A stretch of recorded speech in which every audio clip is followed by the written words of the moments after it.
Welcome back to I Hear Dead People, the podcast that celebrates the joy of seeking truth for its own sake, with some of the greatest thinkers and teachers of the past. I'm Dorian Positano. And I'm Tom Asacker. Thanks for joining us. In this thought-provoking interview, we hear from the person who coined the terms introvert and extrovert, as well as the controversial concept called the collective unconscious, one of the great pioneers in modern psychology, Dr. Carl Gustav Jung. Thought-provoking, for sure. The conversation may also turn out to be dream-provoking. If it stirs up the unconscious in listeners' psyches, absolutely. Like their suppressed desires and fears. Or insights into their relationships with others and their place in the world. In any event, we're excited to have you on this journey of inquiry towards a better mind, a better spirit, and a better life. But perhaps not a better night's sleep. At least not after this episode. Perhaps not. But either way, if you enjoy this podcast, please leave a rating or review on Apple Podcasts. And please, not in your dreams, but in the real world. But what's the real world, right? You are ripe for the couch, my friend. Listen, learn, and laugh a little.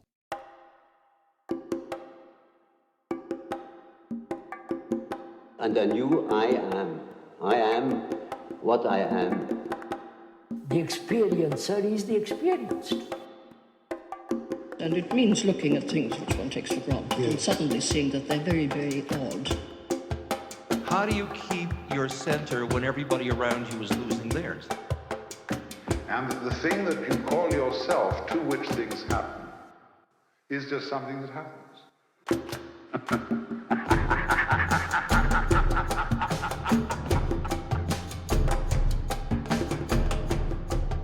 So, I had an interesting dream last night.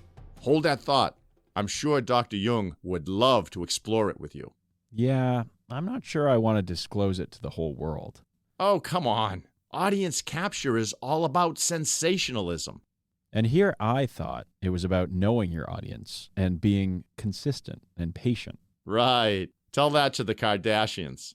Anyway, I wouldn't call my dream sensational, more like weird. Weird can turn out to be sensational, but we won't know until you do the dream work and dig deeply into it, and then share it with us. Well, we'll see. In the meantime, let's hear a bit about our guest. My pleasure. Dr. Jung was a psychiatrist and psychoanalyst born in Kesville, Switzerland in 1875. Now, you obviously know he was a significant contributor to the development of dream therapy. But did you know that he was the one who coined the term shadow to refer to the repressed, unconscious side of the human psyche? I did not know that. I'm sure you'll be surprised by many of his pioneering ideas.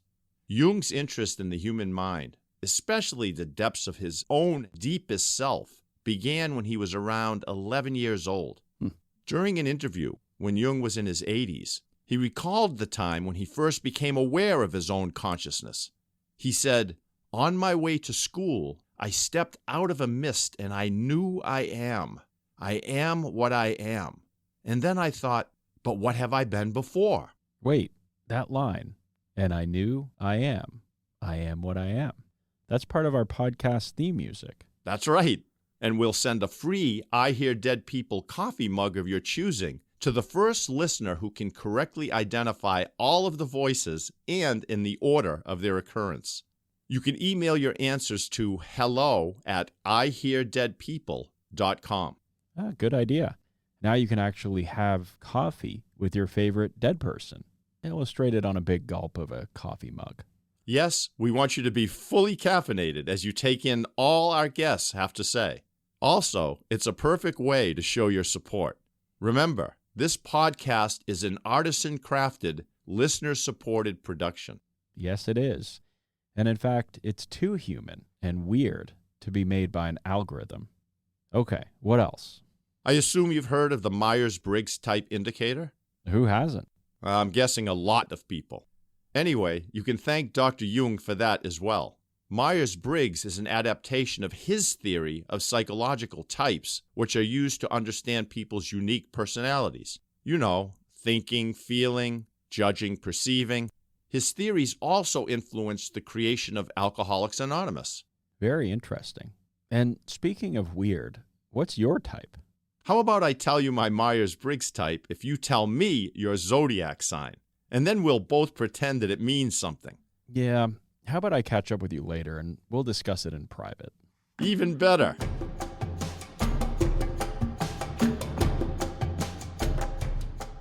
Dr. Jung, welcome to I Hear Dead People. It's an honor to have you here today.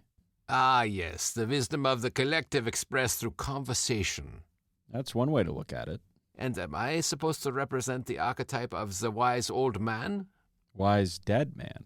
But I do understand what you mean. So let's start with your early years. What inspired you to pursue a career in psychiatry and psychoanalysis? The alive years, yes. Well, first, it is truly my pleasure to be here. I am sure that we both will be transformed, since the meeting of two personalities is like the contact of two chemical substances. Yeah, I never thought about it like that. I wonder, what chemical would I represent? We shall see. Hopefully not a toxic one. Hopefully. Okay, so back to my question. Yes, what inspired me? Well, I was always interested in the workings of the human mind. As a child, I would sneak into my father's study to read books on philosophy and psychology, much to my mother's dismay. But it wasn't until I read the work of Sigmund Freud that I realized the potential for using psychoanalysis as a way to understand the deeper layers of the psyche. That's what drew me to the field, and eventually I became Freud's protege, before developing my own theories and approaches. And by psyche, you mean the human mind, correct? Of course, but the totality of it, encompassing both conscious and unconscious elements, which, by the way, extend far beyond the individual level. Right. And which connect us to universal or collective human experiences and patterns, or archetypes. Yes. Well, I really hope we have time to explore that very complex idea, because honestly, I'm not sure I understand it. And that includes the idea that you refer to as synchronicity. Mm-hmm. Anyway, I've read that you and Dr. Freud were frenemies of sorts, and that your falling out had something to do with a professional rivalry. Can you tell us a bit about what happened? I would say it was largely due to differences in our theoretical perspectives. While we started out with a close working relationship and shared many of the same ideas, my goodness, he even referred to me as his successor and crown prince. As we continued to develop our theories, we began to diverge on some fundamental issues. And which ones were those? Oh, one of the main areas of disagreement was our very views on the nature of the unconscious.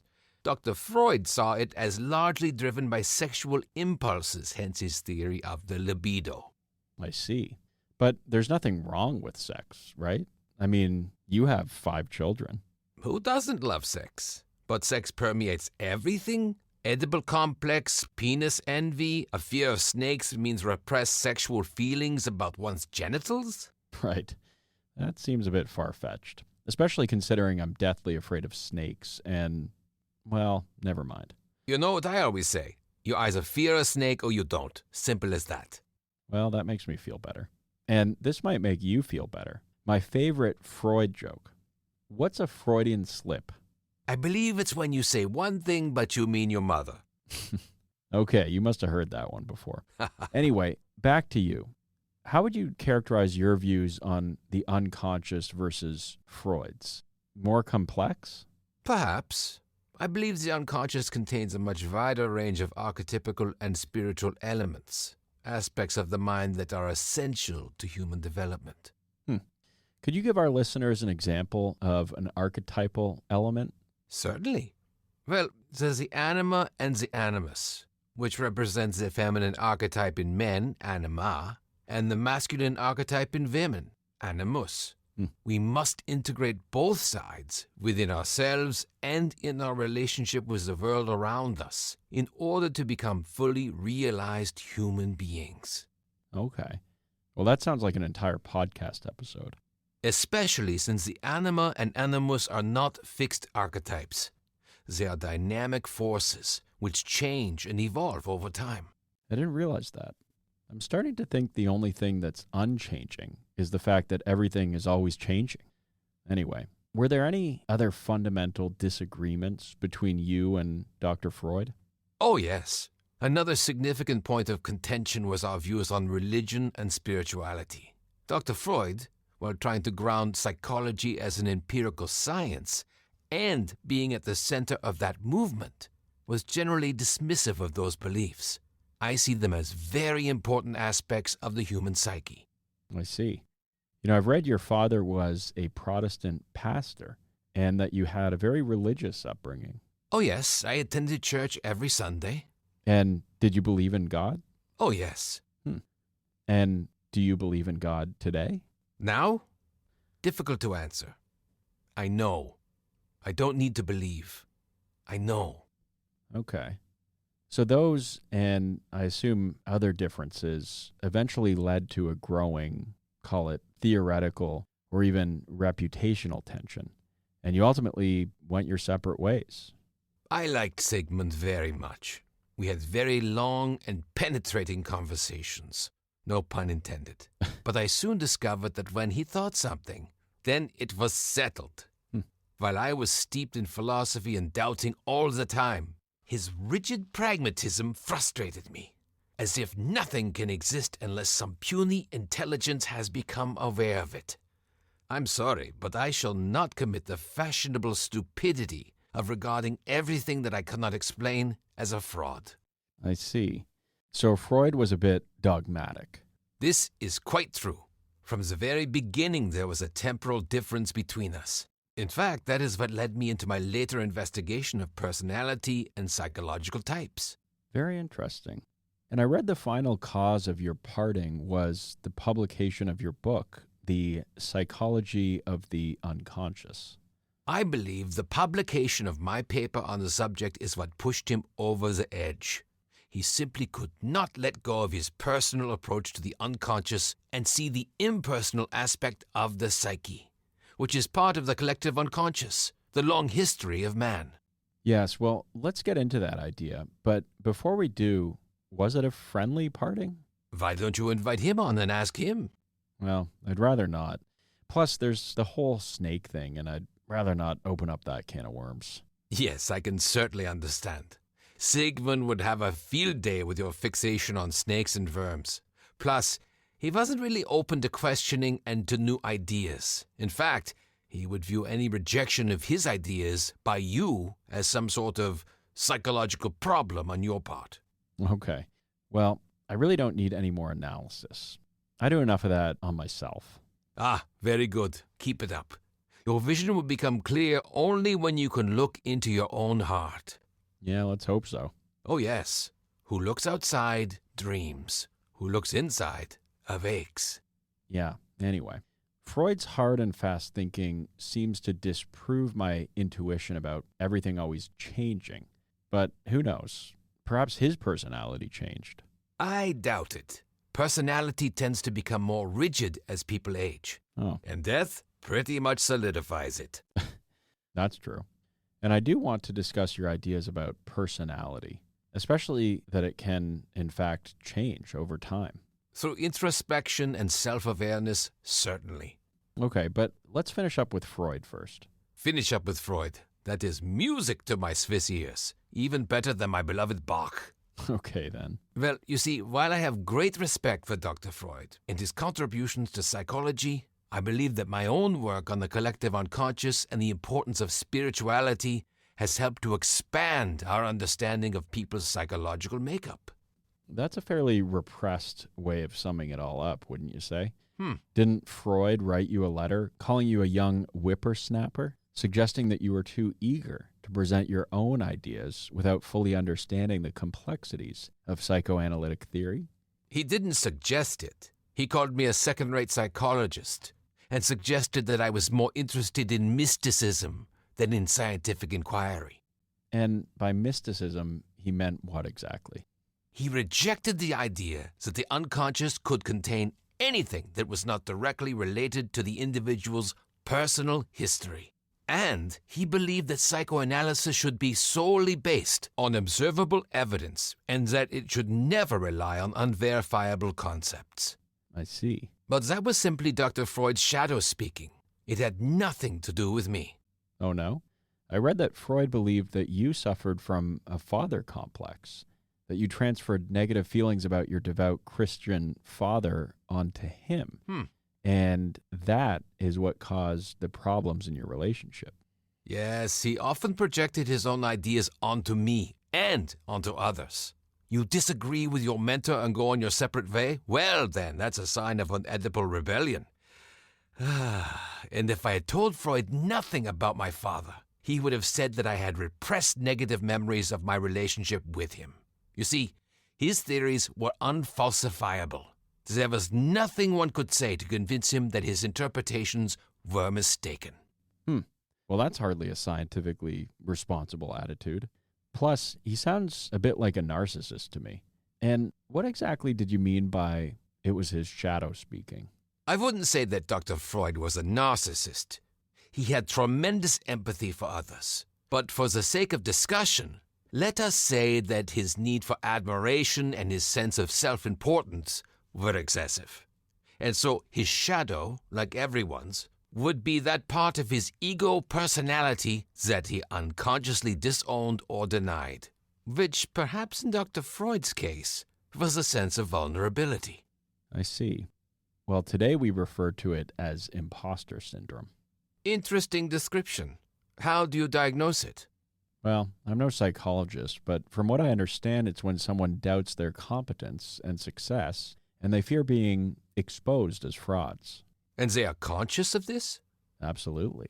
Ah, yes, I see. Well, that is quite different than when those feelings are hidden from the conscious mind. When the person is carrying their projection unconsciously. That is when those feelings threaten the ego personality. They are so repressed and projected onto others as a way to protect itself. Well, that makes sense. Individuals with these shadow traits would see them as negative traits in others rather than in themselves, and as a result would become critical of others and may also be manipulative and controlling as they try to maintain a feeling of superiority. I have certainly been exposed to it. Well, you call them negative traits. Is that what the shadow represents? Something bad? The shadow is an archetype that contains all the qualities we find unacceptable in ourselves. But thank you for picking up on that. You are turning out to be a very important reagent in our chemical compound. Don't mention it. So it's not bad then? The shadow is amoral, not evil. By negative, I mean a trait that is seen as undesirable or unacceptable to a particular person. For example, vulnerability is a positive quality, but it may not be viewed that way by someone. And so what that person does is repress it and project that shadow trait onto others in order to deny their own vulnerability and maintain their positive self-image. So the projection is a sort of defense mechanism to protect the ego from the shadow. From acknowledging that particular aspect of the self? Precisely. And so, do you see? Everything that irritates us about others can lead us to an understanding of ourselves. Right. I believe it was Lao Tzu who said, I observe myself, and so I come to know others. Very true. The shadow, therefore, is not something to be feared or demonized, but rather something to be understood and integrated into the personality. And that integration is what you refer to as individuation? Yes, the process of becoming a complete person, which involves accepting all aspects of one's self. It is a lifelong process due to the ever-changing nature of human experiences and the continuous evolution of the individual psyche. But by becoming more whole and integrated, we can live our lives more fully and authentically. Right. Plus, didn't you say that knowing our own darkness is the best method for dealing with the darkness of other people? Indeed. There is no coming to consciousness without those difficulties. However, thinking is difficult. That is why most people judge. Ain't that the truth? Okay, so let us think together about your complex and controversial idea of the collective unconscious. My goodness, it is still controversial? Well, it appears that way to me. You seem very well informed. Why do you believe that to be the case? Well, aren't you saying that it's something that exists outside of the individual, but that it is also somehow shared by all individuals? Of course. Just as the atmosphere is all around us, so too is the collective unconscious present in all of us. Well then, there you have it. Excuse me? You see, we can discern and define the atmosphere. X% nitrogen and oxygen and CO2. But as far as I know, the collective unconscious is still a mystery, scientifically unproven. Because one cannot see it? Or measure it. The prevailing worldview, at least in the West, is that only physical matter exists, and that everything that happens can be explained by physical laws. I see. And prior to the ability to discern the atmosphere with various measurement devices, how did we know that it even exists? I have no idea. I suppose due to its effects on people, like, suffocating in a cave or not being able to breathe underwater. Ah, yes. So we circumambulated the idea. And similarly, we know the collective unconscious exists by its effects on people, the dreams, myths, and art. Okay. But those things happen in people's minds. And we know that if something is happening in the mind, then it must have something to do with the brain. I see. Experience arises from brain processes. And so the mind is simply the result of the brain's activity. Correct. Billions of neurons communicate with each other through electrical and chemical signals, which allow the brain to process information from the senses and store memories and generate thoughts and emotions. Ah, yes, the mind-body problem. Deterministic causality. I see that not much has changed. May I suggest to you and your listeners that there is more to reality than what can be observed and measured by science.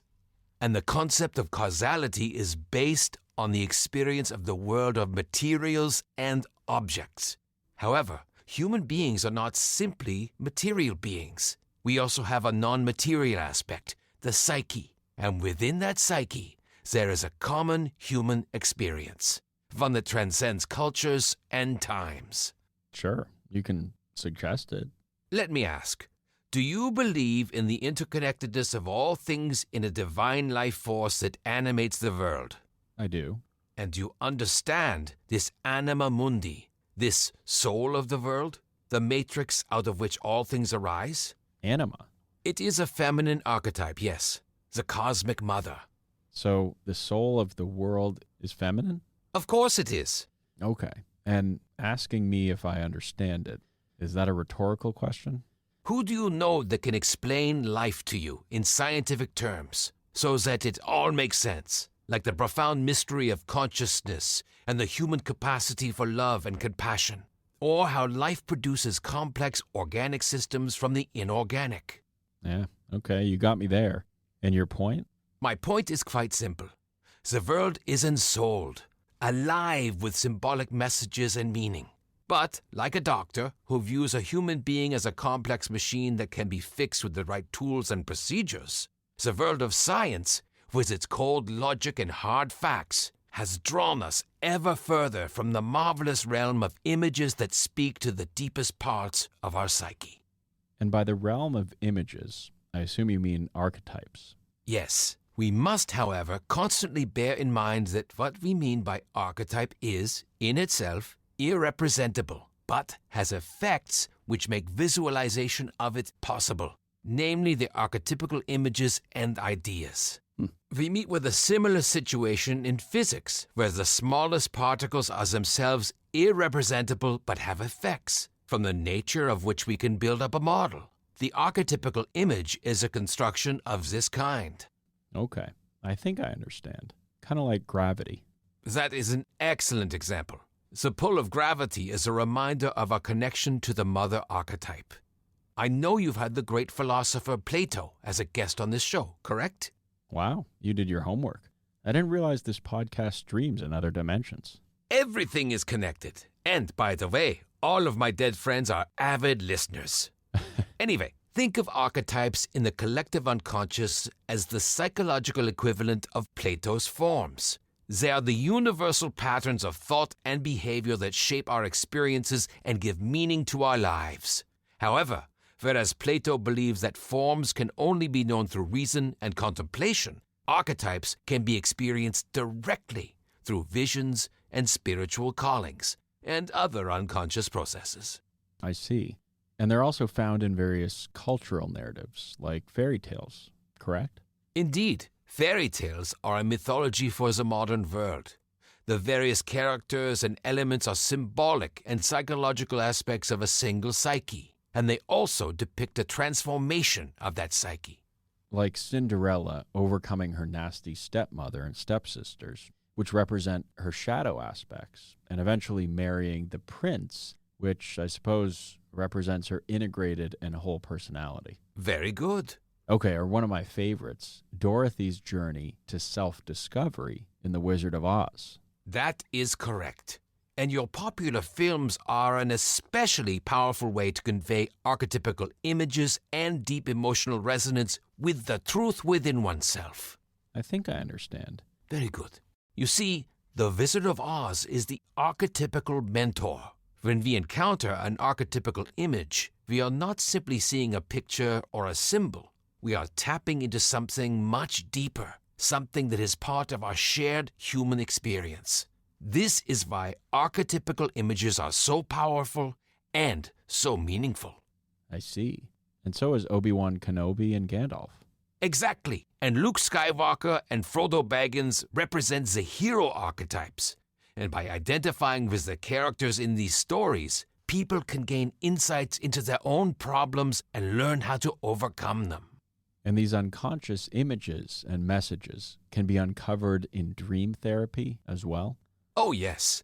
The dream is the theater where the dreamer is at once scene, actor, prompter, stage manager, author, audience, and critic. Our dreams are the guiding words of the soul. Well, it appears to me, based on my recent dreams, which have a lot of chaotic things happening, and I hate to say it, at least one irate anaconda, that the soul is trying to guide me to, I don't know, madness. Your shadow self. The parts of yourself that you deem unacceptable or mad. Have you noticed that all your foundations are completely mired in madness?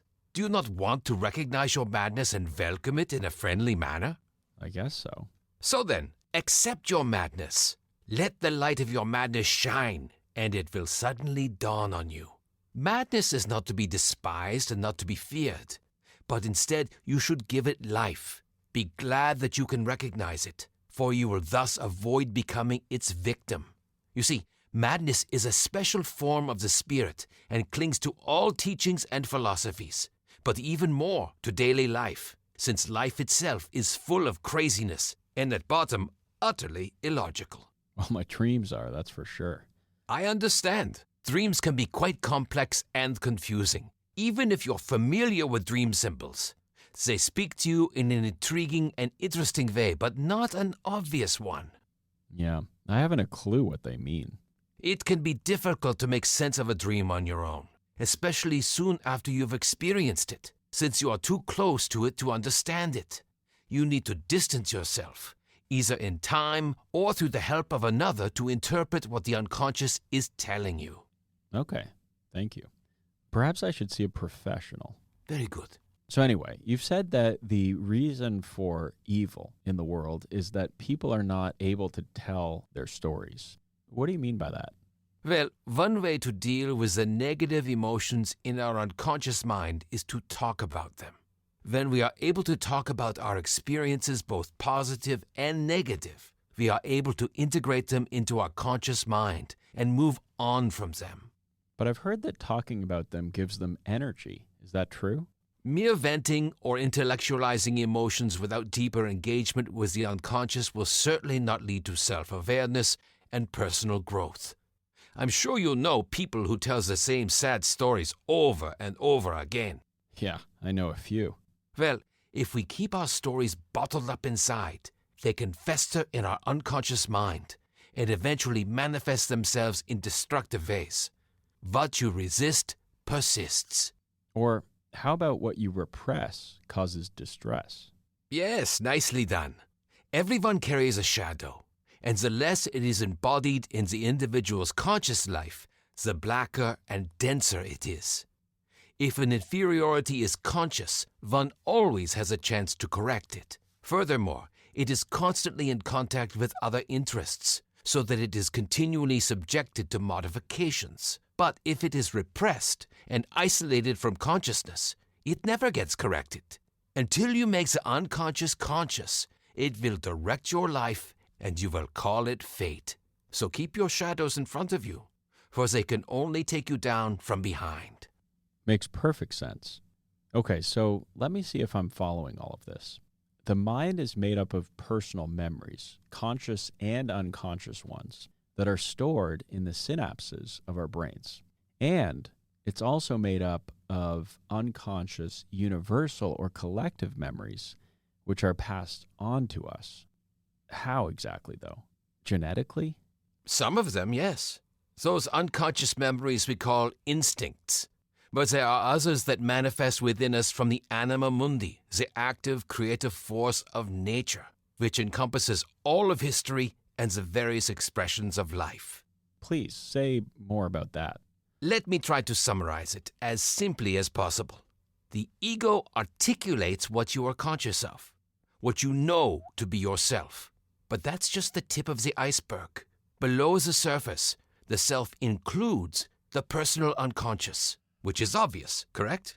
You are not conscious of everything that has happened to you since you were born. Yeah, I've blocked a lot of shit from high school, but okay, I'm with you so far. Very good. And yourself also includes the collective unconscious, nature in all its expressions, which are both your heritable instincts and the universal spirit expressed as archetypes. Very interesting.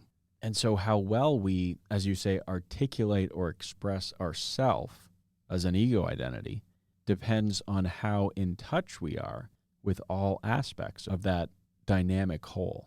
With the depths and movements of an iceberg and the expansive, ever-changing ocean, exactly. The whole personality which is indescribable. Okay. I think I'm starting to connect the dots here. And so, based on the idea that the world is alive and not just organically or spiritually, then synchronicity now makes perfect sense to me. I dream about a friend who I haven't seen in years and then run into him the next day because that's how life is communicating with me. That's awesome. If there was meaning in the experience and it reveals something. I see. You know, there are plenty of facts in the observation of the unconscious where you come across cases of a very peculiar kind, like yours, of parallel events, namely that, say, one has a certain thought of a certain definite subject, and at that same time, something else quite independently happens that portrays just that thought. Now, this is utter nonsense, looked at from a casual point of view. However, there is a probability more than chance that such a case occurs. And I have come across quite a number of cases where two casual chains happened at the same time, but independent of each other. They have seemingly nothing to do with each other. These cases happen more often than chance allows, and therefore there is something behind it. I read that you had one of those strange experiences during a therapy session with a patient. It had something to do with a beetle flying into your office. Can you tell us about it? Certainly. I had a young woman patient who, in her dreams, had seen a golden scarab. While she was telling me this, I sat with my back to the closed window. Suddenly, I heard a noise behind me, and when I turned around, I saw a flying insect knocking against the window pane from the outside. I opened the window and caught the creature in the air as it flew in. It was a scarabid beetle, which you may not know, is a common species in our region. However, this particular beetle was golden, like the one in the dream of my patient. I handed her the beetle with the remark, "Here is your scarab." That's unbelievable. It was, but now it is quite believable because, you see, I have experienced it. And so now you are beginning to see it because You have been made consciously aware of it. Yeah, but am I seeing it simply because it feels good and I want to believe it? You know, like Mulder's poster on the X-Files. Perhaps if I employ reason, it will fall apart. I don't know the X-Files, but I do know that if you employ reason, it might not fall apart, but become more solid. I'm not sure what you mean. I believe you may be conflating reason with predictability. We believe things for reasons. We are persuaded by evidence, logic, and our own intuition to trust one idea over another. And that informed intuition becomes a commitment to a path of inquiry and discovery, which, as you advance down that path, may make things clearer and clearer. I see. Well, we had Jesus Christ on as a guest, and he pointed out the very same thing, that a leap of faith is what's necessary to be born again. By engaging in the truth of reality, you will inevitably be changed. This is very true, for it is the nature of the conscious mind to concentrate on relatively few contents and to raise them to the highest pitch of clarity. And this conscious reflection is what sets humans apart from the rest of nature and creates our world, our reality. By paying attention to the symbols in our lives, we can learn more about ourselves and our place in the world. For it is through the soul that we can achieve true transformation and self-realization. Through the soul. So, as you know, I've had some other great philosophers and spiritual teachers on the show, like the Buddha and Jesus Christ. And I am a bit confused by something. And what is that? Well, we have an audio clip of you in our theme music saying quite joyfully, I knew that I am what I am. Mm-hmm. I'd assume that you meant that you knew that you were one with everything, with the universal life force, the soul. Like when God said to Moses, I am who I am. Tell your people that I am has sent me to you. Or as Lord Byron wrote, are not the mountains, waves, and skies a part of me and my soul as I of them? I see. And where's the confusion? Well, I suppose I misunderstood you because I later found out that what you were really saying was the opposite. It was that you had become aware that you were separate. You had emerged from a mist, as you've described it, not knowing to differentiate yourself from everything else around you. But thankfully, you had become aware. This is quite true. It was a sudden coming to consciousness. Right.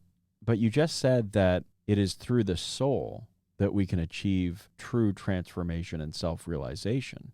So isn't that ultimately what we want to do? Achieve self-realization by transcending the ego personality and becoming one with the greater self? Ah, yes, I see. Nirvana. Formlessness. There's no one to whom life is happening. Yeah. And then what? The wave simply disappears into the ocean? The personality ceases to exist? I never thought about it like that. Please do. You see, the ego personality is the bloom on the flower that we develop through our experiences and relationships, through deep inner work into the unconscious and the shadow self. One does not become enlightened by imagining figures of light, but by making the darkness conscious. The latter procedure, however, is disagreeable and therefore not popular. So I take it you're not a fan of meditation. I am, but of an active approach, paying attention to whatever images or thoughts arise in the mind, without judgment, in order to make the unconscious conscious and brings the soul in harmony with the whole. Well, I read that you spent many years doing just that with your famous work, The Red Book, which provides a fascinating glimpse into your own psyche. This is quite true. From, I'd say, right before the beginning of World War I until around 1930, my writings, paintings, and drawings in my journals, and in that big red leather book, were a way for me to confront the unconscious, the conflicts and tensions within myself, my dark night of the soul, so to speak. In order to grasp the fantasies which were stirring in me underground, I knew that I had to let myself plummet down into them. It was a deeply personal and transformative experience, a psychedelic journey almost like a masculine experiment, which allowed me to develop a greater understanding of the workings of the unconscious and the creative process. It's quite an unusual and profound book. You know, it was recently released in print to the public, I think around 15 years ago. That is wonderful. I never knew what to do with it, so I locked it away in a cupboard in my house. Perhaps now people will read it.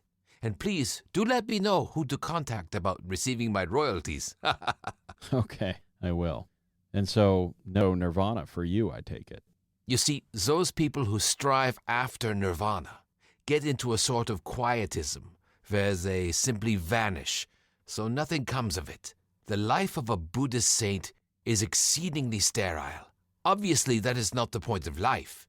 The point of life is that you are the fool of life, that you play the role, so that you make all sorts of attempts, that you suffer. Well, foolish me. I've been looking for ways to get rid of suffering. Good luck with that. And so instead, I'm supposed to do what? Play the fool? How am I doing? You tell me. The fool is an archetype that represents spontaneity and creativity. When we embrace the fool archetype, we open ourselves up to new possibilities, even if they are risky or foolish, and to new experiences, including suffering, in order to learn and grow, and to gain a deeper understanding of ourselves. So what then? Be informed by the divine? And guided by it. Nature, the psyche, and life appear to me like the divinity unfolded. At times I feel as if I am spread out over the landscape and inside things, and am myself living in every tree, in the splashing of the waves, in the clouds and the animals that come and go, in the procession of the seasons. We must embrace and integrate nature, the infinite and eternal, as well as our unique ego personality, since it is that consciousness that ultimately is the divine. Because it's all one. This is very true. It was only very lately that we realized, or rather are beginning to realize, that God is reality itself, and therefore, last but not least, man. As the eye is to the sun, so the human soul corresponds to God. That sounds like something Alan Watts said. We are the witness through which the universe becomes conscious of its glory and magnificence. Quite beautiful. And in fact, that is the meaning of divine service, or the service which man can render to God, that light may emerge from the darkness, so that the Creator may become conscious of his creation, and man conscious of himself. I actually believe we're starting to wake up to that reality. Let us certainly hope so, for it appears that individuals are increasingly disconnected from nature, their inner selves, and their deeper transcendent values. Without the reflecting consciousness of man, the world is a gigantic, meaningless machine. And meaninglessness inhibits fullness of life and is therefore equivalent to illness. And since we're all connected, a very dangerous illness. This is quite true. The only real danger that exists is human beings. We are the great danger, and we are pitifully unaware of it. Okay, then. Well, I think that's a perfect place for us to conclude, on a high note. But before we do, is there anything that I should have asked that I didn't? Anything you'd like to convey to our audience? Only that the world will ask us who we are, and if we don't know, the world will tell us. So we should remember not to let others define us. That being said, there is no recipe for living that suits all cases. The shoe that fits one person pinches another. Nobody can know what the ultimate things are. We must, therefore, take them as we experience them. And if such experience helps to make your life healthier, more beautiful, more complete, and more satisfactory to yourself and those you love, you may safely say, this was the grace of God. Beautifully said. Thank you, Dr. Jung. My pleasure. Oh, and I almost forgot. We like to ask each of our guests one final question to try to sum up their philosophy of life. So here goes. If you could place a short message on a marquee sign in front of every school in the world, what would it say? As far as we can discern, the sole purpose of human existence is to kindle a light in the darkness of mere being. So I would write, be the light. Wonderful. And thank you, Dr. Jung, for being on I Hear Dead People. You have been, and you continue to be, the light in very many people's lives. You are very welcome. Thank you for your interest. Thanks, everyone, for tuning in to I Hear Dead People and our final interview of Season 1. Make sure to tune in to our Season 1 finale, where we dig deeper into Jung's ideas and reveal some more interesting facts about him. You'll also get a sneak peek at Season 2. We've been hearing from a lot of you about our all-male ensemble, and so it looks like things will inevitably evolve. As always, you can subscribe to the show on Apple Podcasts, Spotify, or your favorite podcast app. And if you like this podcast, please share it with your friends and consider giving us a rating and leaving a review. 5 stars would be great. This helps others find the show and would go a very long way to making Season 2 a reality. And please let us know what you think by visiting our website at iheardeadpeople.com. You can submit comments and questions, give us suggestions for future dead guests, and learn more about how to support the show. Again, in our next episode, we'll be unpacking our conversation with Dr. Jung. So please tune in. You'll love it. And until then, be the light.